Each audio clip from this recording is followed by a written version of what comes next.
Il y a un principe fondamental, c'est le principe qui est au cœur, l'essence même du DIH. On revient à Solferino et à Henri Dunant, c'est que les blessés et les malades doivent être recueillis et soignés. Principe de base.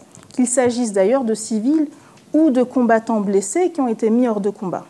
Donc le fait de prendre en charge des combattants blessés dans ces hôpitaux ne devrait pas conduire à la perte de protection de ces hôpitaux.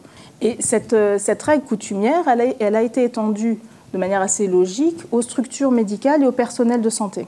Alors malgré ce cadre pourtant qui existe en DIH, mais aussi il a fallu néanmoins le rappeler avec une résolution du Conseil de sécurité qui est connue pour les humanitaires, qui est la résolution 2286 de mai 2016, on a continué à avoir un certain nombre d'attaques sur les hôpitaux, pas que à Gaza. C'est malheureusement une dynamique qu'on a pu constater aussi en Syrie et dans d'autres conflits, mais on la voit également à Gaza.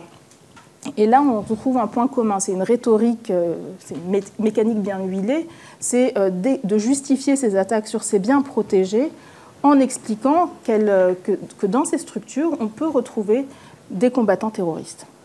C'est plus compliqué que ça. Donc on a l'impression qu'on peut justifier ces attaques par le simple fait qu'il y aurait un doute sur la présence d'une personne qualifiée de terroriste à l'intérieur d'une structure médicale. Le DIH est pragmatique, il y a plusieurs étapes, et c'est important d'y revenir parce que là, on a des glissements qui sont dangereux aussi pour l'avenir. Si je reviens étape par étape sur les hôpitaux bénéficient dans le DIH d'une protection spéciale. Alors vous avez la protection pour les biens civils et les civils de manière générale, mais les hôpitaux ont une protection spéciale. Et on peut être très clair d'emblée, cette protection, elle n'est pas absolue. Elle peut être perdue si l'hôpital est utilisé pour commettre, en dehors de ses devoirs humanitaires, des actes nuisibles à l'ennemi.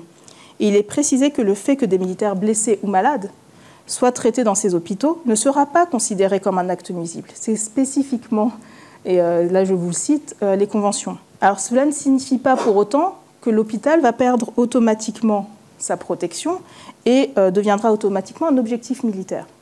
Il y a encore d'autres étapes. Alors, la condition préalable à toute attaque est de démontrer que l'hôpital contribuerait effectivement à l'action militaire au moment de l'attaque.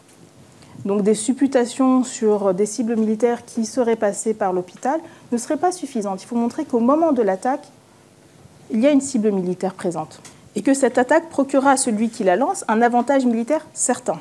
Alors, même si ces conditions sont réunies, il y a encore d'autres étapes. Parce que c'est un bien essentiel. Bénéficie d'une protection spéciale, il faut pouvoir justifier une attaque sur un bien si essentiel. Même si on a ces conditions, le DIH précise que non seulement l'hôpital doit être averti, la protection ne cessera qu'après une sommation fixant dans tous les cas opportuns un délai raisonnable et demeurer sans effet. Il faut laisser le temps à l'hôpital, à la structure médicale, soit de corriger ce qui a causé cette perte de protection. En d'autres termes, si vous avez, je ne sais pas, des combattants armés sur le toit, si vous avez la possibilité de leur demander de partir et qu'ils s'en vont, là on n'a plus de cible militaire et l'hôpital ne perd plus sa protection. Ou alors si ce n'est pas possible, il faut laisser le temps à l'hôpital de pouvoir évacuer dans un temps raisonnable. Alors même si tout ça est réuni, il y a d'autres conditions encore, et c'est des conditions assez classiques, c'est des conditions de proportionnalité.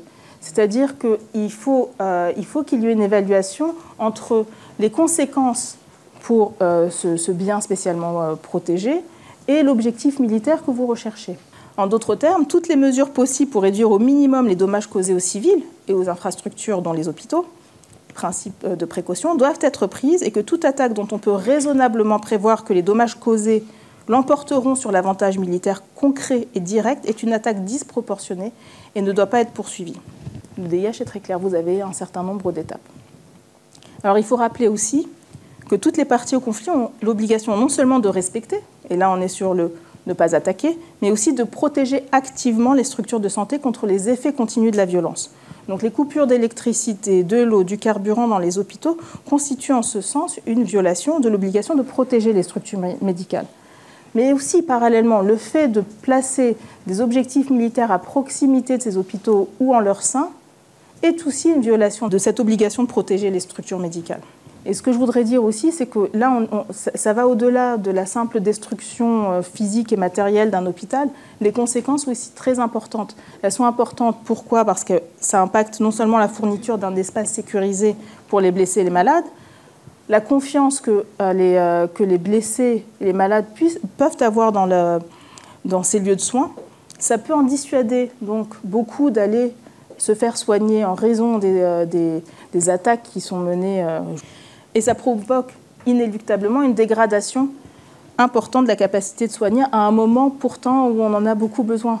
Vous entendez sans cesse le nombre de blessés et de décès au quotidien. C'est des blessés qui ne peuvent pas être pris en charge. Il y a des blessures qui pourraient être soignées assez simplement et qui malheureusement ne le sont pas et entraînent des décès qui auraient pu être évités.